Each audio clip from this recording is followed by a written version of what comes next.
ஆரம்பிக்கலாம். ஏமாற்று கூட்டம் பெற்றெடுத்த தந்தையை தர்மமா உருப்படியா நியாயமா கொய்யால இருக்கிறவங்களுக்கு இருக்கு எவனும் தப்ப முடியாது. சொல்லட்டி அடிக்கிறாங்களே. 10 மாதம் சுமந்து பெற்றெடுத்த அப்பாவை அப்பனா பாட்டாளி மக்கள் கட்சி நாட்டுல யார சொல்லுவாங்க? மருத்துவரையாவ தான் சொல்லுவாங்க. அவருதான் அடையாளம். அன்புமணியே அடையாளம் காரணம் யாருங்க? ஒருத்தர் ஐயா தானே. அதிகப்படி பேசாத அபிஷ்டு வாயை பொத்து. கட்சி பிளவுபடுத்துறது அவரோட நோக்கம்.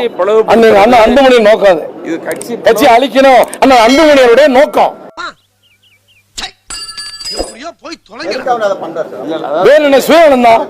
பதவி வெறி அது நிறைவேறாது. மருத்துவர் ஐயா உயிரோடு நிறைவேறாது. சாவு சாவும்ல செத்த பையில நீ நலமா இருந்தா ஒளிஞ்ச எனக்கு பத்தி நீ சாவும்ல செத்த பையில. கட்சிக்கு தான் நட்டா நாட்டுக்கு உரிமைக்கு போராடுற மருத்துவரையா தொடங்கிய கட்சியை பிளவுபடுத்த நினைச்சா அது சரியா இருக்குமா? அன்பு ஊடக நண்பர்களுக்கு வணக்கம். வணக்கம் சார். வணக்கம். இந்திய தேர்தல் ஆணையம் விதிகளின்படி பாட்டாளி மக்கள் கட்சியின் தலைவராக எனக்கு நீடித்திருக்கிறது. அனுமதி பெறாத மாமல சின்னத்தை எப்படி பயன்படுத்தலாம் ஐயா கேட்டிருக்காரு சார். ஐயா கேட்டிருக்காரு, கடும் எதிர்ப்பு தெரிவிச்சிருக்காரு. வேணா இதோட நிறுத்திக்கிறோம்.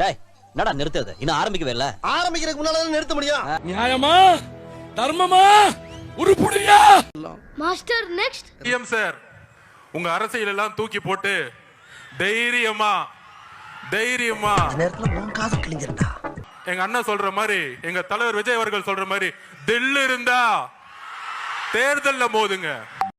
போடா சொல்லில போடா டேய். காவல்துறையை வச்சுக்கிட்டு அரசை வச்சுக்கிட்டு பிரச்சாரம் பண்றத முடக்கிறதெல்லாம் முதல்ல நிப்பாட்டிட்டு. இப்பவும் முடியாது. ஏய் நீ யாருக்கிட்ட பேசிக்கிட்டு இருக்க தெரியுமா? நாய் சேகர்ங்கிற ஒரு டெரர்ட்ட பேசிக்கிட்டு இருக்க. டெரர்ட்ட காத்த நிப்பாட்ட முடியுமா? இதெல்லாம் நடக்காது தம்பி. வெள்ளத்தை நிப்பாட்ட முடியுமா? நடக்காது கண்ணு. அதுதான் தமிழக வெற்றி கழகத்துடைய பிரச்சார பயணம் இன்றையிலிருந்து தொடங்கிருச்சு. ஆனா என்ன பிரயோஜனம்? அம்மன் ஜல்லிக்கு பிரயோஜனம் இல்ல. புதுச்சேரி மக்கள் ஒரு நல்ல ஆட்சி, ஒரு நல்ல கல்வி, ஒரு நல்ல போக்குவரத்து வசதி, ஒரு நல்ல மருத்துவம், இதுக்காக இன்னும் ஏங்கிட்டு இருக்காங்க. என்னடா ஜீவனுக்கு? எங்களுடைய தலைவர் விஜய் அவர்கள் தமிழ்நாட்டுக்கு மட்டுமல்ல புதுச்சேரிக்கும் சேர்ந்து ஒரு மிகப்பெரிய திட்டத்தை வச்சிருக்கார். அந்த திட்டங்கள் என்ன அப்படின்னு தலைவர் வந்து இப்ப பேச போறாரு உங்க முன்னாடி. லோச்சக் மோச்சக் பஜக் குட். லோச்சக் மோச்சக் பஜக்